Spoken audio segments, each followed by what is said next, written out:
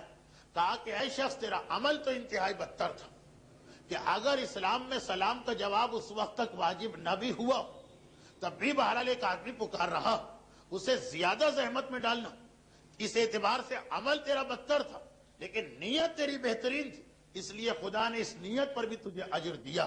لیکن بہرحال یہ مسئلہ اس وقت تک جب تک کہ فقہی حکم نازل نہیں ہوا۔ تو اب اس زمانے کے لوگ فقط ایک دعا ہم کو رسول کی جانب سے مل جائے اس کے لیے اتنے جتن کیا کرتے ہیں، اور اگر واقعاً کوئی ہدیہ اور تحفہ مل جائے، مانعین زکوٰۃ کے سلسلے میں ایک واقعہ آتا ہے فقہی کتابوں میں بھی، قرآن کی تفاسیر میں بھی اور احادیث کی کتابوں میں بھی۔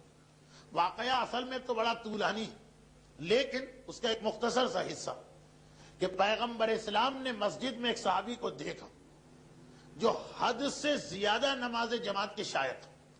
پیغمبر کے زمانے میں لوگوں میں باقاعدہ مقابلہ ہوتا تھا کہ کون نماز جماعت کے لیے پہلے آئے، اس لیے کہ نماز جماعت کا ایک تو ویسے ہی ثواب بہت زیادہ، اور اس کے بعد پھر جماعت کی ہر صف کا ثواب جیسے جیسے امام کے قریب ہوتے جاؤ بڑھتا جاتا، اور ہر صف میں بھی جتنا امام کے قریب ہو اتنا ثواب زیادہ ہوتا جاتا۔ تو پیغمبر کے زمانے میں باقاعدہ مقابلے ہوتے تھے کہ کون آدمی پہلے آتا۔ نیکی کے کاموں میں اگر ثواب حاصل کرنے کی خاطر مقابلہ ہو، اسلام کو اس پہ کوئی اعتراض نہیں بلکہ اس کو بھی عبادت سمجھا، اور اگر ذاتی غرور اور تکبر اور فقط دوسروں کو ذلیل کرنے کی خاطر مقابلہ، تو اسلام نے اس کو حرام قرار دیا۔ تو اب ایک مقابلہ ہو رہا، جیسے ہمارے معاشرے میں بچوں کے کوئز کمپٹیشن ہوتے ہیں، انعامات رکھے جاتے ہیں، فقط اس لیے کہ نیکی کے کام کا مقابلہ اسلام کو پسند ہے، اور پیغمبر نے خود اپنے زمانے میں کئی ایسے مقابلے کروائے۔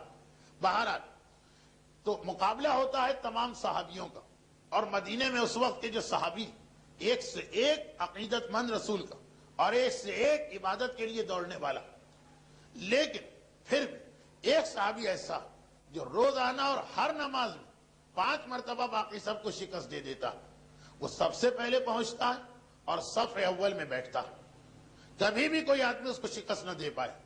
پیغمبر اسلام نے محسوس کیا کہ بیچارہ بڑی غربت میں، تو ایک دن پروردگار عالم سے کہا کہ پروردگار، ایسا نمازی 5 وقت کی نماز کا پابند، مسجد میں اتنی باقاعدگی کے ساتھ آنے والا، پروردگار اس کی حالت کو بہتر کر دے، یہ غربت کے عالم میں ہے، اس کی غربت برداشت نہیں ہو رہی۔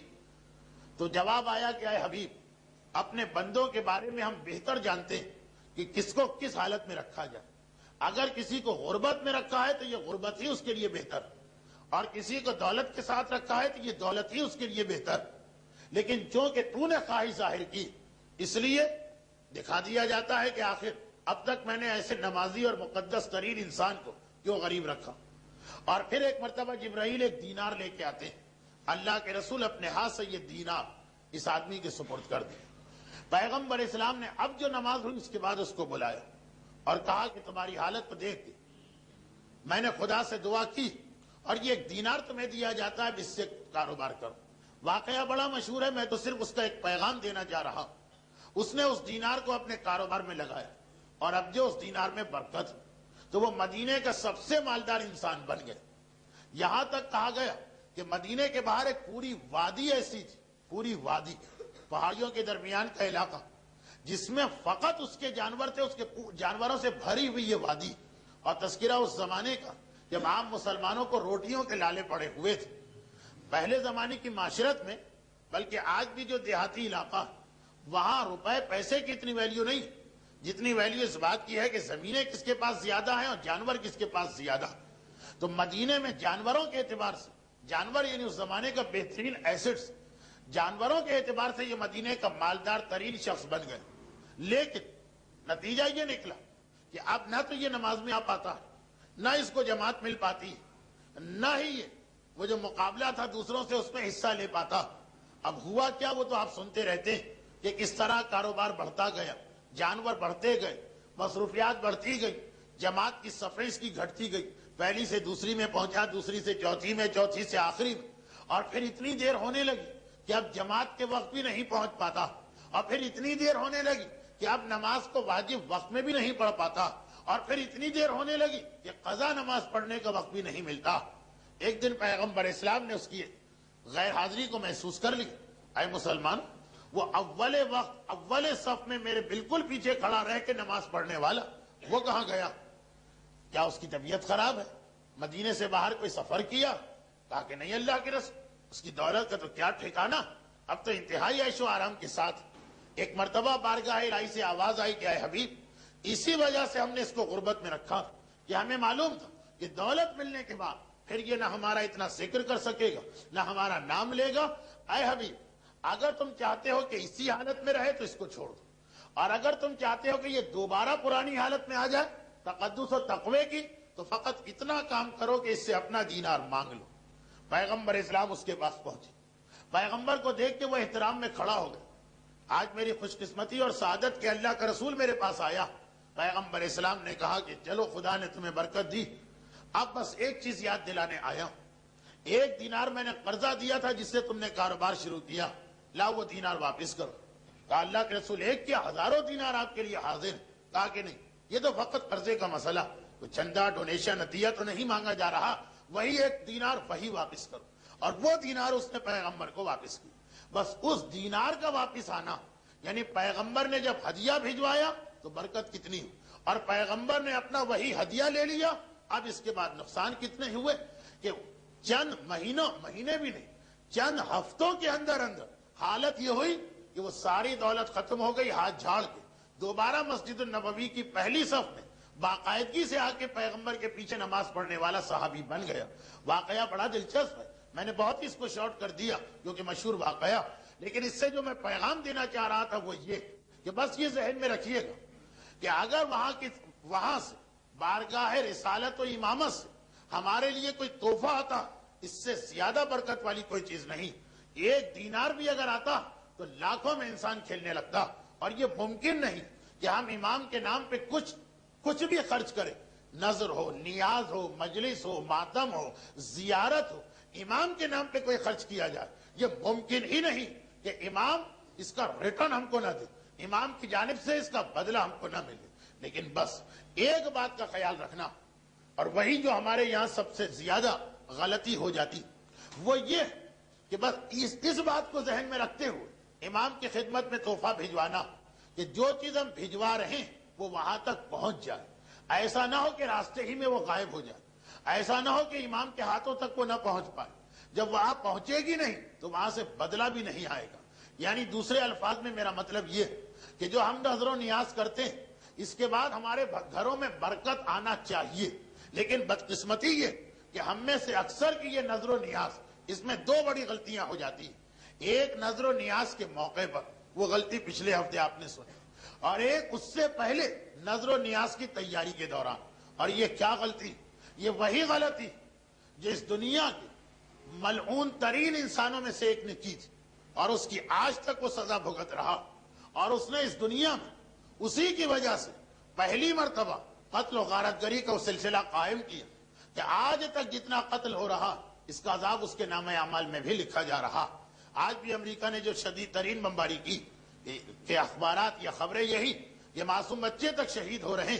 بہرحال یہ ظالم ہے، ان کو تو اس کے ظلم کی سزا مل ہی رہی، مگر معصوم کی روایت کے مطابق یہ ساری سزا اول قاتل کے نام پہ لکھی جا رہی.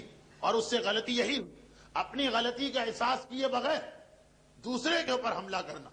اچھا وہ کون؟ قابیل ملعون، جو اپنے سگے بھائی جناب حابیل کو شہید کرتا.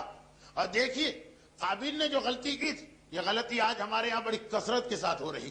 وہ کیا ہے کہ ہم اپنی غلطی کی وجہ سے شریعت کے مجرم بنے، اور پھر اگر کوئی آدمی ہماری غلطی بتائے تو بجائے اس کے کہ ہم اس کا شکریہ ادا کر کے اپنی غلطی کی اصلاح کریں، الٹا اسی پہ چڑھ دوڑے۔ ایسا ہوتا بھی، یہ میراث کے مسائل۔ ابھی جو میں کہہ رہا تھا کہ یہ وضو غلط اور نماز غلط اور عبادتیں غلط اور غسل غلط، تو کتنے ہی لوگ ایسے ہوں گے جو ان تمام عبادتوں کی غلطی کو برداشت نہیں کر پا رہے ہوں اور کہہ رہے ہوں گے کہ غلط مسئلہ ممبر سے بیان ہو رہا۔ بھلا یہ ممکن ہے کہ ارحم الراحمین خدا ہماری 50 سال کی عبادتوں کو ضائع کر دے؟ یہ ہو ہی نہیں سکتا۔ مسئلہ بتانے والا غلط کر رہا، چنانچہ ہم آئندہ بھی یہی کرتے رہیں گے۔ یہ سنت قابیل، یہ طریقہ قابیل، حابیل و قابیل کے واقعے میں بہرحال ہم میں اور عام مسلمانوں میں ایک بڑا اختلاف ہے۔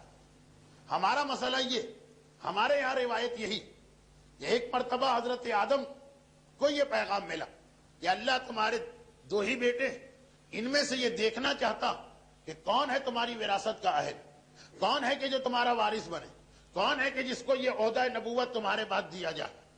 2 بیٹے، دونوں کے باپ آدم، دونوں کی ماں حوا، اب ان میں سے کس کو یہ عہدہ عطا کیا جائے؟ چنانچہ پروردگار عالم نے اعلان کیا کہ اپنی جانب سے ایک تحفہ میری بارگاہ میں لے کے آؤ، جس کا تحفہ میں قبول کروں گا، جس کا تحفہ میں قبول کروں گا، بس وہی آدم کے بعد میرا نمائندہ بن کے نبی بنے گا۔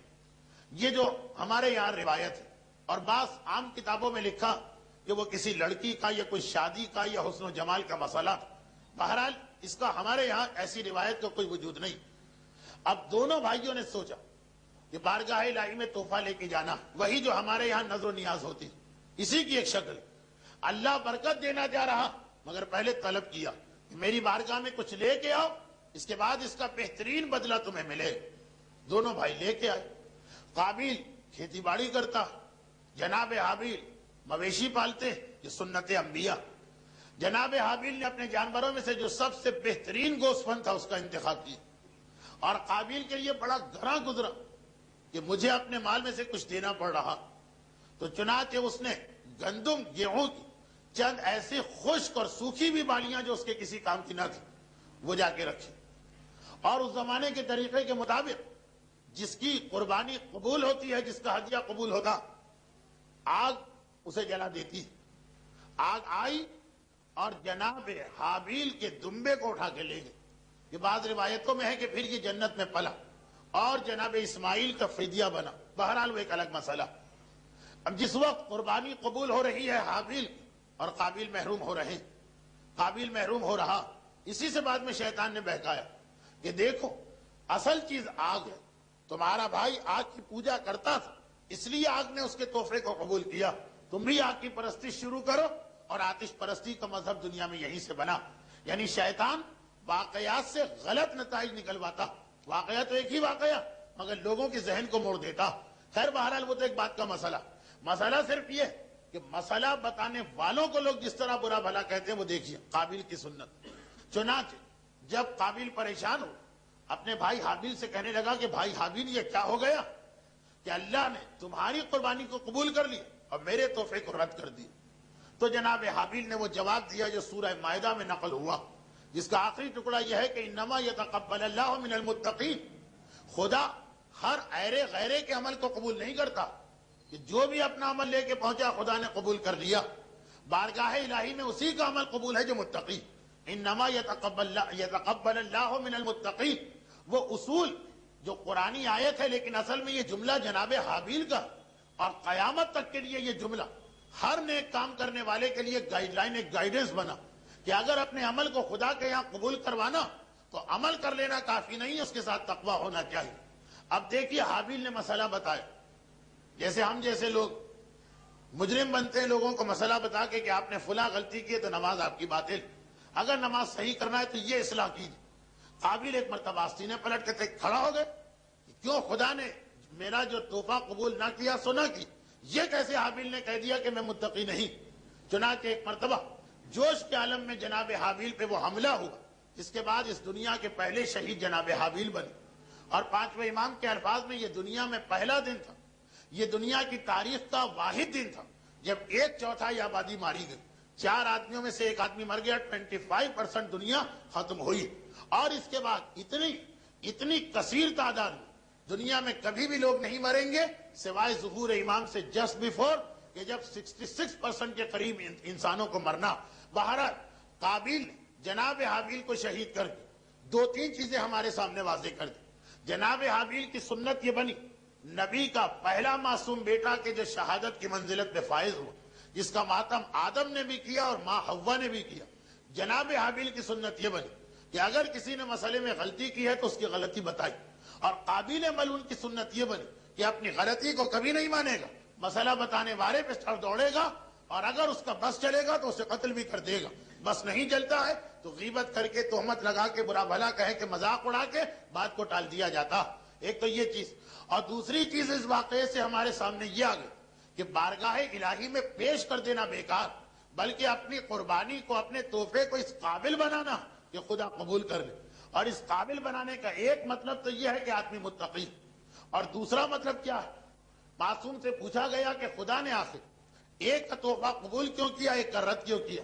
تو کہا اس لیے کہ حابیل نے جب وقت آیا تھا کہ قربانی دینا تو اپنے جانوروں میں یہ دیکھا کہ سب سے بہترین کیا جو راہ خدا میں دیا جائے، اور قابیل نے دیکھا کہ سب سے زیادہ بیکار کیا کہ جسے ویسے ہی کوڑے میں پھینکنا تھا، چلو اللہ کے نام پہ دے دو۔ یہ فکر کا فرق آ گیا۔ یہاں پہ ہمارے سامنے دو فکر آئے، دو فکریں ہیں۔ ایک یہ کہ جب انسان کو راہ خدا میں دینا ہوتا تو ایک آدمی یہ چاہتا کہ میں اپنے مال کا، اپنی جائیداد کا بہترین سے بہترین راہ خدا میں پیش کروں، اور ایک فکر یہ ہے کہ دینا تو ہے، بچنا تو نہیں، بھاگنا تو نہیں، لیکن وہ چیز راہ خدا میں دو جو اپنے کسی کام کی نہ ہو، ویسے ہی بیکار ہے، ٹوٹی پھوٹی ہے، اٹھا کے کسی کباڑی کے ہاتھ میں فروخت کرنا، تو معاذ اللہ خدا سے بہتر کون ہے، اسی کو دے دو۔ ایک یہ فکر آئی اور ایک وہ فکر آئی۔ اللہ کے ہاں قبولیت کس کی ہے کہ جو اپنی بہترین عزیز ترین شے راہ خدا میں دیتا، اور اللہ کے یہاں کس کا عمل رد ہے کہ جو بدترین چیز کو راہ خدا میں پیش کر رہا ہے۔ نہ صرف یہ کہ رد، بلکہ اس کے بعد وہ انسان ایسا ہوتا کہ قیامت تک کے لیے لعنتوں میں اولیت قابیل کو حاصل ہوئی۔ پہلی لعنت قابیل پہ آئی، جتنے بعد میں ملعون وہ بہرحال ہیں سب قابیل کے بعد، اولیت تو قابیل ہی کو ملی۔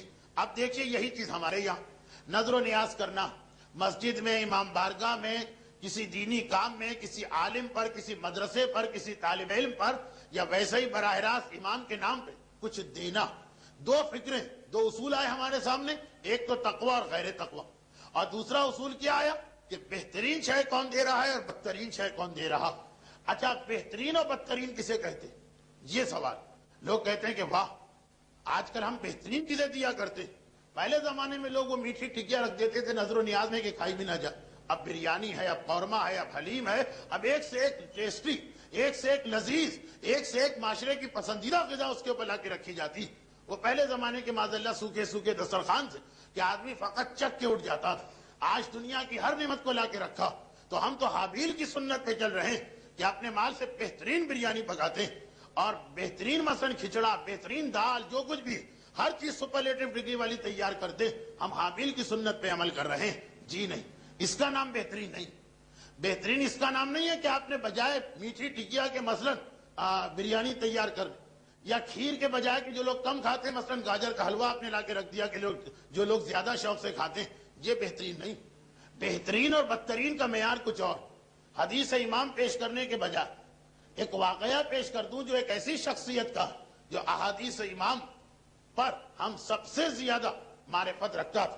یہ واقعہ آپ اکثر علماء سے سنتے ہیں، لیکن میری تقریر اس نقطے پہ آ گئی کہ غالباً اس واقعے سے بہتر کوئی واقعہ اس وقت ہو ہی نہیں سکتا کہ حابیل کی سنت یہ ہوئی کہ راہ خدا میں بہترین چیز دو، قابیل کا طریقہ یہ ہوا کہ جو چیز ویسے ہی سڑ رہی وہی اٹھا کے راہ خدا میں دے دو۔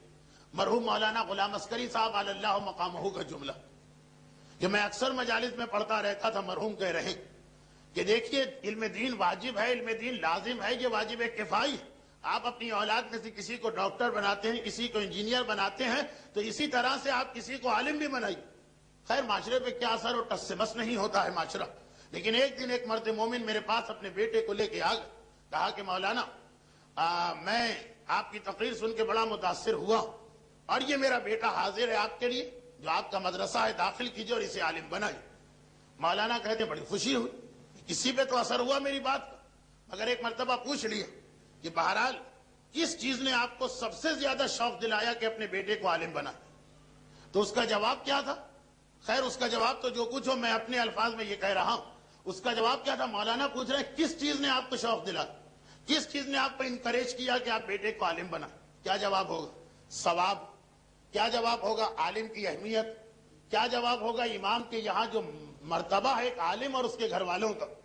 لیکن ایک جواب کیا تھا؟ بیٹے کی نالائقیت۔ اتنا نالائق بیٹا تھا جس نے مجبور کر دی کہ مولانا میں نے اس بیٹے کو ہر لائن میں ڈالا، پڑھانا چاہا تو پڑھنے سے انکار کیا، کام سکھانا چاہا تو کام کرنے سے انکار کیا، کسی لائن میں یہ فٹ نہیں ہو رہا تو میں نے سوچا کہ اس کو عالم ہی بنا لو، کسی نہ کسی طرح اپنا گزارا کر لے گا۔ یہ طریقہ جو مولانا نے ایک واقعہ سنایا، جو وہی میں کہہ رہا ہوں طریقہ قابل، کہ جو چیز بالکل بیکار ہو بھیجو، اور حابیل جو بہترین سے بہترین، آپ کے خیال میں آپ کی اولاد میں جو سب سے بریلینٹ، جس پر آپ کو سب سے زیادہ بھروسہ، جس پر آپ کو سب سے زیادہ یقین ہے کہ خاندان کا نام جو ہے وہ چمکا دے، وہ پیش کیا جائے بارگاہ الہی میں کہ پروردگارا بہترین میری اولاد ہے، اس لیے تیرے راستے میں پیش کر رہا ہوں۔ یہ تو خیر ایک ضمنی بات آگے، لیکن اس اصول کی بات نظر و نیاز کی روشنی کہ اگر ہم یہ سمجھیں کہ اچھے باورچی کا ہاتھ لگنے سے، اگر ہم یہ سمجھیں کہ لذیذ غذا تیار کرنے سے ہمارا دسترخوان جناب حابیل کی طرح سے بہترین بن گیا، تو یہ غلط۔ کیونکہ پہلی بات تو یہ، بس یہی آخری جملہ، کہ جسے آپ لذیذ ترین سمجھ رہے ہیں، ہو سکتا ہے ہمیں اور آپ کو لذیذ ترین لگے جو آئے، مگر یہ دسترخوان تو امام کے لیے جا رہا، امام اس کو لذیذ ترین سمجھ رہے ہیں یا نہیں؟ امام کے یہاں لذت کا معیار کیا؟ امام کے یہاں بہترین کھانے کا معیار کیا؟ بریانی امام کے یہاں بہترین کھانا نہیں، قورمہ امام کے یہاں بہترین کھانا نہیں، یہ جملے امام کے یہاں بہترین کھانا نہیں کہ کیا پکایا تھا کہ لوگ انگلیاں چاٹتے رہ گئے، یہ امام کے یہاں معیار نہیں۔ امام کا معیار بہلول دانا سے پوچھے، بہت مشہور واقعہ، لیکن اس سے اندازہ کہ امام کے یہاں بہترین غذا کسے کہتے ہیں کہ پھر وہ قبول ہو۔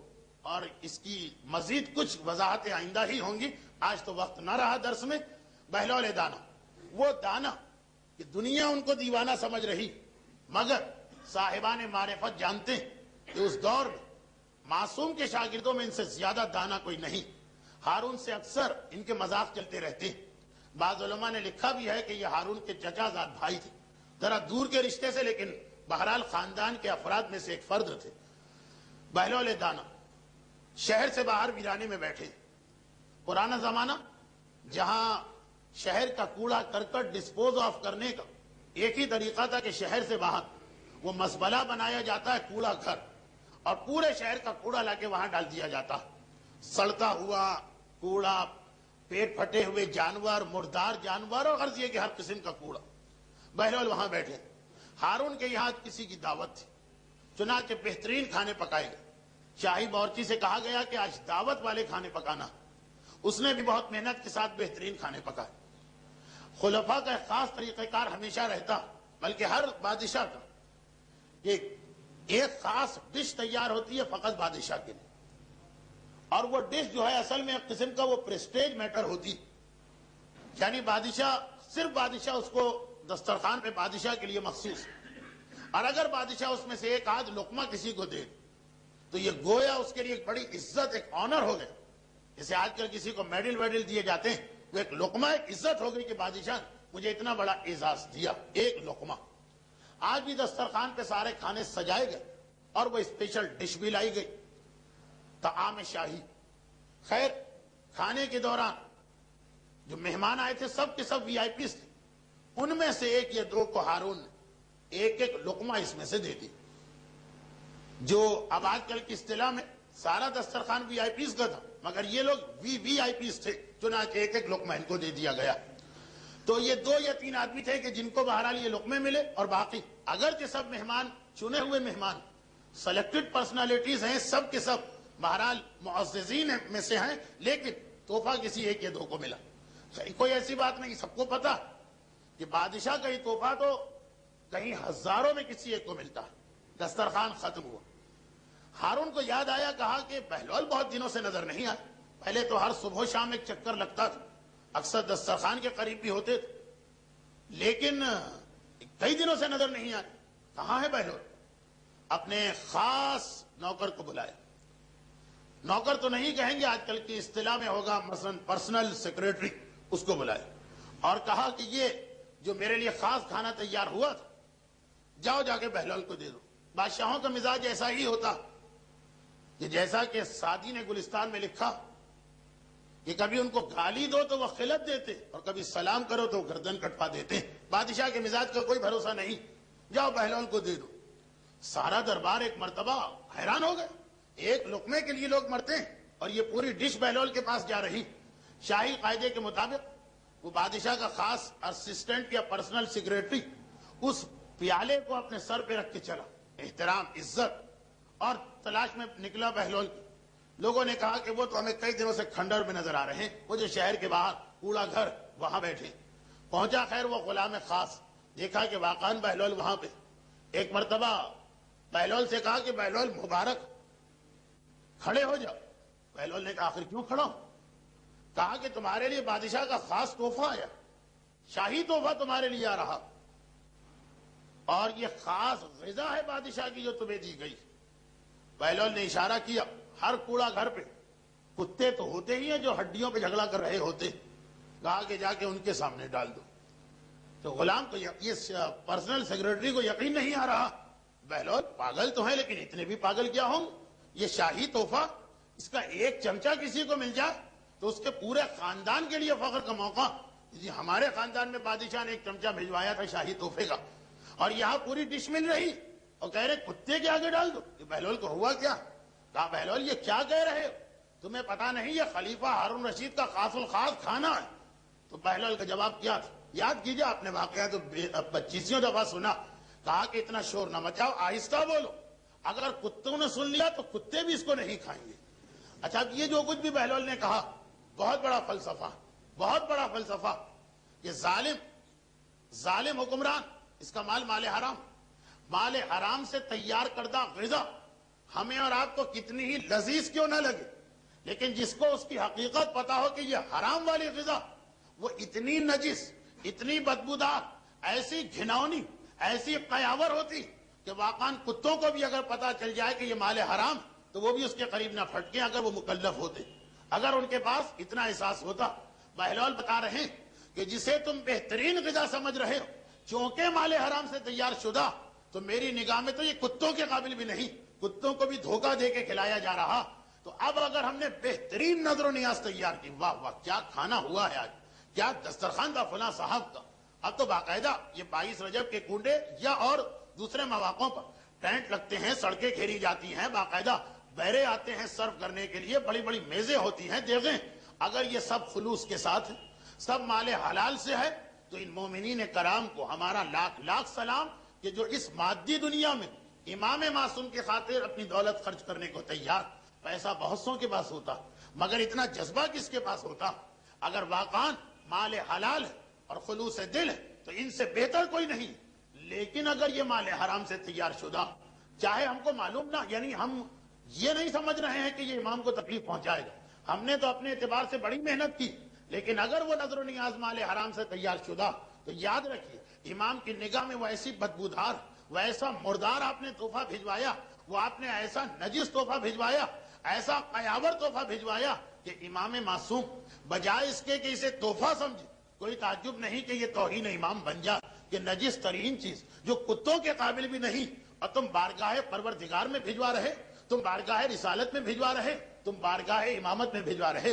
تو نظر و نیاز کرنا جتنا برکت دلوانے والا عمل، انتہائی بابرکت اعمال میں سے ایک، آپ کے گھر کی قسمت بن سکتی، سارے دلدر، ساری پریشانیاں، ساری مصیبتیں دور ہو سکتی اگر ہماری ایسی نیاز ہوئی جو خدا اور امام نے قبول کر لی.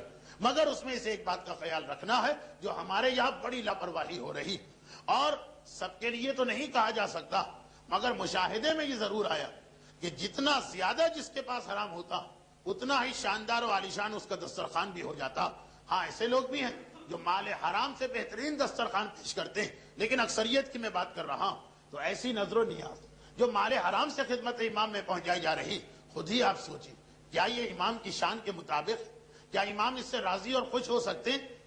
اگر اس کی وجہ سے امام ہمارے گھر پہ عذاب بھی بھجوا دیں تو تعجب نہیں، مگر بہرحال ہیں وہ رحمت للعالمین کی اولاد، بہرحال ہیں وہ دنیا کے شریف ترین اور کریم ترین انسان. اس لیے ہمارے اس غلط تحفے کے باوجود امام اس کو نظر انداز کر دیتے ہیں، مگر اس کا مطلب یہ نہیں کہ ہم اپنی غلطیوں پہ اصرار کریں. چنانچہ جو فطرے کے بارے میں مسئلہ لکھا ہے کتابوں میں کہ فطرے کی پہلی شرط یہ ہے کہ مال حلال سے ہو. اگر آپ کے پاس مال حلال نہیں، مال حرام ہی، تو کسی سے قرضہ لے کے آئیے حلال اور اس سے فطرہ دیجئے. وہی اصول نظر و نیاز پر بھی مکمل اسی طریقے سے منطبق ہے جس طرح امام خمینی اور آغا خوئی نے اپنی کتابوں میں لکھا.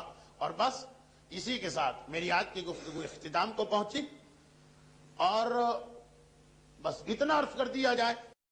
اللهم صل على محمد وآل